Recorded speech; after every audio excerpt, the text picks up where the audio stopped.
J'en étais capable. Mais t'écris parce que t'as un truc à dire. Tout le monde écrit, mais tout le monde n'est pas écrivain. Pourquoi ne devient-on? Comment ne devient-on? D'où vient l'inspiration? Écrivain, écrivaine. Le point littéraire, Jean-Jacques Foucault. On connaît les écrivains à travers leurs œuvres, mais connaît-on leur univers? Le point littéraire. Le point littéraire, nouvelle saison, tous les vendredis de 20h à 21h sur Royal FM. C'est une émission de littérature. Toute la littérature ici, tous les genres, sous-genres et types d'écriture se rencontrent. Vous aurez droit à plus de découvertes de livres et d'auteurs. Ici, tous les genres littéraires et textes scientifiques se côtoient. Le point littéraire, nouvelle saison, tous les vendredis de 20h à 21h sur Royal FM. Prenez le rendez-vous avec Jean-Jacques Foucault.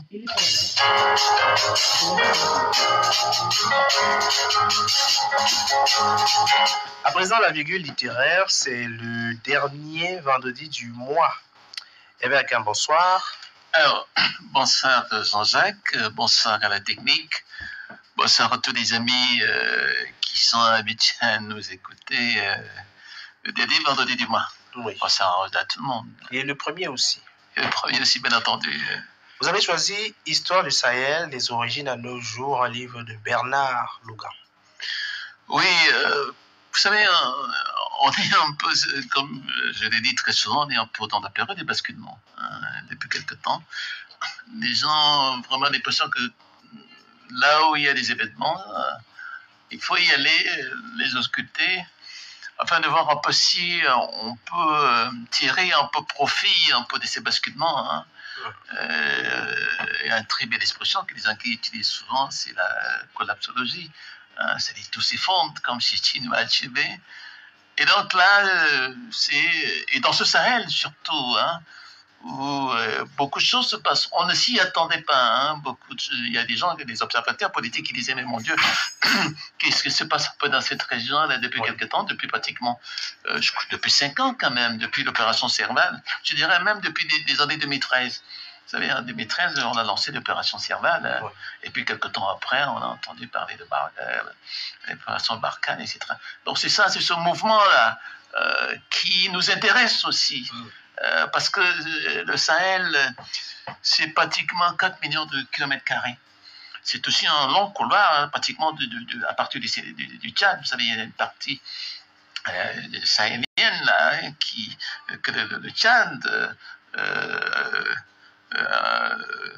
qui existe un peu du côté du Tchad. Quand vous partez du Tchad, là, pratiquement, jusqu'en Algérie, vous avez pratiquement ce long couloir qui fait dans les 4000 mètres carrés à peu près. Donc, c'est quand même long. Et donc, c'est aussi un vaste territoire qui fait pratiquement 4 millions de kilomètres carrés. Vous avez eu, quand on parle un peu d'histoire de l'Afrique, avec les empires Songhai, les empires du Mali, et c'est très, donc on se rend compte qu'effectivement, le quart de l'Afrique était là à travers non seulement la vente des esclaves, mais aussi de l'or, etc.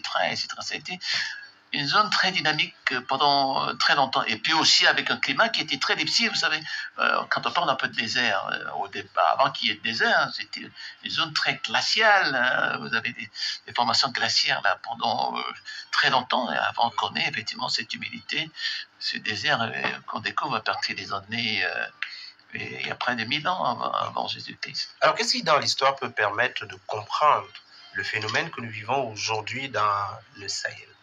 Alors, je crois qu'il y a deux phénomènes quand même qu'il faut comprendre. Le premier phénomène, c'est d'abord l'émergence, un peu ce qu'on appelle un peu l'impérialisme, c'est-à-dire le colonialisme aussi, hein, parce que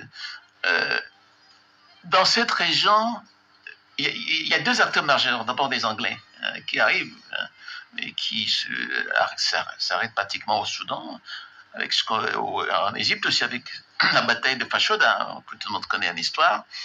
Et vous avez, deuxièmement, vous avez tous ces gens-là qui sont descendus depuis l'Arabie Saoudite, là, qui sont arrivés pratiquement dans les zones comme la Mauritanie, c'est ce qu'on appelle un peu les Touaregs. Oui. Quand on regarde les Touaregs, c'est une composante de sorte de blancs arabes.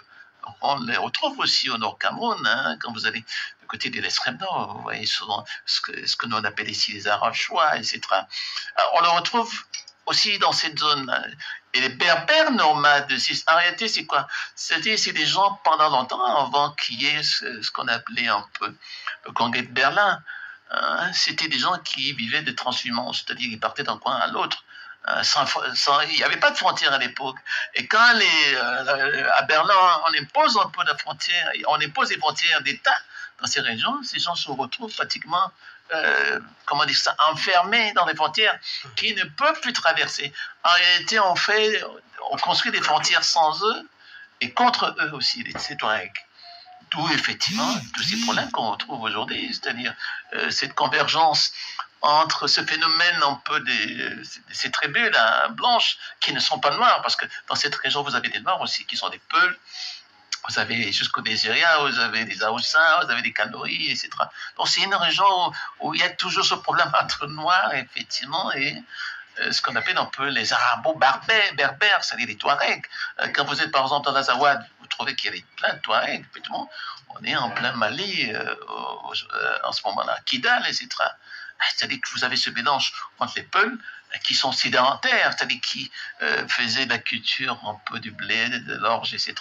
Et ces Touaregs, effectivement, qui ne peuvent plus ne bénéficient plus de cet espace pour déployer un peu les activités. Oui. On se rend bien compte que c'était une zone stratégique. D'ailleurs, l'auteur rappelle, avec quelques détails, que pas moins de 35% de la cocaïne américaine à destination de l'Europe transitait par le Sahel. C'est pas évident. On peut également citer que dans la même zone, on avait notamment les esclaves qui transitaient dans l'histoire. Bien entendu, c'est ce que je disais avec la drogue, beaucoup plus aujourd'hui quand même, parce qu'avec le djihadisme, on a oublié ce troisième élément.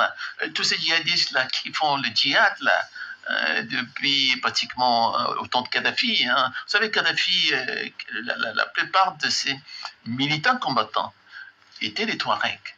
Oui. On se rappelle un peu Abou Zaid, de triste mémoire, on se rappelle aussi du Moudjao, d'Akmi, etc.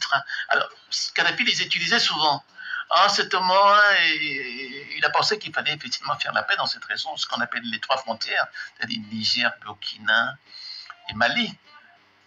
Quand il a commencé, mais malheureusement c'était un peu tard, parce que vous savez, ces gens-là avaient tendance, tu fais aussi comment dire ça, de la perjuration, ce qu'on appelle un peu la perjuration climatique dans un langage un peu écologique, où il faut des climats très difficiles. C'est-à-dire, les gens sont obligés, quand il y a les guerres, ça ne va pas, on se réfugie dans des montagnes, et quand ça commence à aller, on redescend aussi. Or, ces gens, comme ils étaient animés par le désir, effectivement, des indépendances, parce qu'il faut comprendre aussi que ces gens-là veulent l'indépendance, c'est-à-dire c'est une forme de sécessionnisme. Quand on regarde un peu ce qui s'est passé dans les années 61 en Mali, avec Modibo Keïta, c'était ça, et Modibo Keïta a tellement reprimé les Touaregs que cette idée est restée, comment dire, c'est une tendance lourde, un peu chez ces Touaregs-là. Et puis chez les Arabo-berbères aussi. Parce qu'ils ont eu l'impression que ces tracés de frontières n'étaient pas faites pour eux, et qu'elles avaient été faites un peu contre eux. D'où cette revendication lancinante. Et voilà le troisième élément qui intervient, c'est effectivement la France. Oui. Quelle France encore?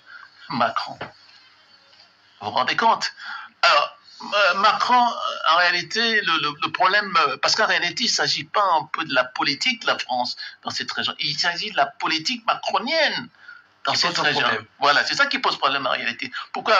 Tout le monde a suivi à la télé il n'y a pas si longtemps, je crois que c'était dans les années 2021, lorsque Macron a été invité à aller débattre avec les étudiants à l'université, et il fait tellement chaud qu'effectivement, il y a un appareil qui ne fonctionnait pas dans l'amphi. Alors, il y a un étudiant qui lui pose la question, ça va, mais l'amphi ne marche pas. Et entre-temps, le président Kaboré était sorti. Alors, qu'est-ce que le président Macron se sert un peu de la sortie du président Kaboré pour dire, bon, voilà, il est allé chercher un dépanneur pour dépanner un peu la tête. Vous vous rendez compte quel mépris un peu ce monsieur, ce président de la République, de Macron vis-à-vis un peu de cette Afrique-là. Et c'était ça, à mon avis, où commence un peu ces déclenchements, un peu, des désamours vis-à-vis de la France. Et il n'y a pas seulement ça, parce qu'il y a eu, pendant longtemps, on se souvient, il n'y a pas si longtemps aussi au Niger, qu'est-ce qui se passe? les Nigériens ne veulent plus de la présence française, effectivement, avec l'ambassadeur là, qui est encerclé et les bases françaises encerclées. Qu'est-ce que Macron décide? Il dit non, personne ne bouge. Alors qu'effectivement, la population voulait qu'il s'en aille. Et ça, c'est aussi un deuxième choc pour les Nigériens qui ne comprenaient pas qu'effectivement, quand on vous demande de partir, ils restent quand même privés d'eau, privés d'un certain nombre d'éléments. Ils sont restés. Oui, c'est plusieurs semaines. Bien entendu, c'est ce qu'on appelle l'arrogance, un peu, la géopolitique de l'arrogance en réalité avec Macron, c'était ça. Donc, ce qui laisse croire que Macron est... je ne crois pas que les sociétés dans cette civilisation-là, qui est une très grande civilisation, qui a inventé des choses incroyables. Quand vous étiez par exemple à Gao, vous savez, c'est l'une des plus grandes bibliothèques qu'on connaisse. Oui. Vous avez à Tombouctou ce qu'on appelle la ville mystérieuse. On le dit, il y a des historiens qui nous ont fait comprendre que c'est dans cette zone qu'on a créé, on battait monnaie à l'époque. Donc c'est une civilisation, une grande civilisation, et qui n'a rien contre la France, mais en revanche contre la politique macronienne. Donc, effectivement, ils se sont sentis humiliés par ce monsieur qui a voulu effectivement montrer que la France pouvait agir comme elle voulait dans ces zones. Et puis, je ne sais pas si vous vous rappelez, dans des années, la première tournée de Macron en 2017, qu'est-ce qui se passe? Il va à Gao, il survole Gao en avion. Au lieu maintenant d'aller rencontrer un peu le président à l'époque, il refuse, il retourne en France. Oui. Mais qu'est-ce que vous voulez que les Maliens pensent de Alors, ce monsieur? Finalement, à quoi s'attendre lorsqu'on regarde que plusieurs pays, notamment dans le Sahel, sont dirigés par une junte militaire, avec ces grands mouvements, sinon de refoulement de la France? À quoi faut-il s'attendre? Disons il faut s'attendre à ce qu'on voit aujourd'hui, c'est-à-dire que la Russie remplace un peu la France dans ces zones. D'autant plus que la France n'a pas pu venir à bout un peu des mouvements djihadistes, qui étaient en connivence aussi avec cette puissance qu'est la France, dans la mesure où, comment expliquer qu'à Kidal, par exemple, qu'au bout de 4 ans avec des Barkhane, qu'on n'ait pas pu se débarrasser de ces gens-là, enfin d'AQMI. Ce n'est pas possible, 4 ans. Alors, donc je crois que les gens en ont eu marre, d'autant plus qu'avec tous ces coups d'État qu'il y avait, vous savez, il y a eu tellement de coups d'État depuis 1920 jusqu'à pendant les 3 ans, là, que ce soit au Mali, que ce soit au Niger, il y a eu beaucoup de coups d'État. Je crois que les gens en avaient un peu marre, un peu de l'inefficacité de la France vis-à-vis un peu du terrorisme, raison pour laquelle, quand vous allez à l'époque dans cette région, et tous les spécialistes vous le diront, les gens me disaient, bon voilà, si vous ne pouvez pas, on a d'autres propositions, il y a la Russie, et c'était ça. Donc je crois que c'est ça la réponse à pas l'impuissance de la France, qui s'est dit, pourtant grande puissance, 7e puissance mondiale, 5e économique, 5e militaire, etc. On s'est rendu compte qu'en réalité, c'était une France, comment dire ça, tellement faible, impuissante, vraiment fragile, avec beaucoup de vulnérabilité. Et donc, aujourd'hui, la France perd pratiquement toute cette région avec toutes ces annonces qu'on voit là, refus de valider des certificats pour chercher de l'or, du diamant, etc. C'est ça la France aujourd'hui. Trop de faiblesse. Alors, la semaine prochaine, nous allons ouvrir le livre pour un humanisme numérique. C'est le livre qui va nous permettre d'ouvrir le mois de juillet, vendredi précisément. Ah ouais, là c'est un très grand livre. Vous savez, en Afrique, au Cameroun aujourd'hui, il n'y a pas si longtemps, le ministre Moutaza avait lancé un forum là sur l'économie numérique. Et donc, vous savez, les jeunes utilisent beaucoup de numérique aujourd'hui. Mais alors, le problème, c'est est-ce qu'ils savent ce que c'est que le numérique? Quand on se rend compte que beaucoup de jeunes ne savent plus écrire, même le français, etc. Alors donc, il faut dire qu'on va un peu discuter de cette question qui porte aussi une sorte d'humanisme aussi. C'est-à-dire quelque chose qui rend un peu une société sociable en réalité. Donc c'est cette sociabilité qu'il faut inventer là maintenant et nous y sommes. D'accord, merci Hervé Akam.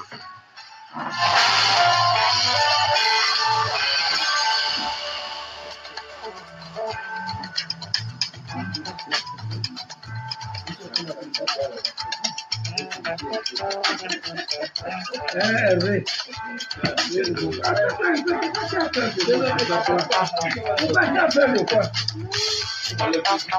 alors l'émission se referme. Merci à Eve Aka, merci également à Oro Ndiri 3 et Hervé Madaya qui était évidemment là. Romain Lécoumé était à la mise en ordre, coordination éditoriale, une affaire des Bella Samari, coordination centrale, Jean Patient, à la supervision générale, le reverend pasteur Bissa Emmanuel Noël, Jean-Jacques Foucault, c'est mon nom. Je vous reviens mettre vendredi, désormais c'est tous les vendredis. Et bien, il a même Mikado. Bonsoir. Voilà, merci beaucoup Jean-Jacques Foucault. Très en forme ce soir. Oui, c'est bien la bonne humeur, hein, la bonne ambiance qu'il faut imprégner également aux auditeurs. Bonsoir Hervé, n'est-ce pas, à Cannes. Bonsoir. Mon plaisir, c'est de le retrouver, n'est-ce pas, une fois par semaine. Eh bien, je m'abreuve, n'est-ce pas, à sa sauce. 2 fois par mois. Voilà. Allez, bonsoir également aux auditeurs hein, du Royal FM. Avec qui nous allons rester jusqu'à minuit. Oui, on sera ensemble. Hein. Madame ou de moi, mademoiselle? Mademoiselle, voilà. Elle ne restera pas. Hein. Non, mais elle va partir. Moi, je vais rester avec Romain Lécoumé pour conduire l'antenne jusqu'à 0h. Allez, mesdames et messieurs, voilà, le plaisir est partagé. Hein. On met la bonne ambiance, la bonne humeur et le plaisir, la joie, la gaieté, n'est-ce pas, dans l'organisation de notre travail. Alors, pour ce soir, Bonbon et Piment, qui va prendre le relais dans quelques instants, jusqu'à 0h, va y aller avec vous, n'est-ce pas, et avec votre collaboration comme habituellement. Alors, pour ce vendredi 28 juin 2024, alors, c'est le vendredi de l'antenne libre, tout le monde le sait, c'est habituel. Hein. L'antenne libre ne signifie pas qu'il n'y a rien, non. L'antenne libre signifie qu'il y a même beaucoup de sujets que prévus, plus que prévus. Ça veut dire qu'on peut revenir sur les sujets qu'on a eu à développer au cours de la semaine et sur lesquels les gens estiment qu'on n'a pas suffisamment expliqué ou épilogué ou discuté ou échangé, ça dépend. Et même on peut nous apporter de nouveaux sujets qui ne font pas forcément, n'est-ce pas, la une de l'actualité internationale ou nationale. Donc tout ça, on est ensemble pour un vendredi libre, antenne libre, et les auditeurs vont participer avec, n'est-ce pas, leur coup de téléphone pour intervenir et donner leur point de vue. Évidemment, il y aura la bonne musique pour, n'est-ce pas, agrémenter tout cela et nous conduire aux confins de la nuit jusqu'à 0h. Et puis voilà, le début du week-end sera bouclé. Bon week-end. Merci.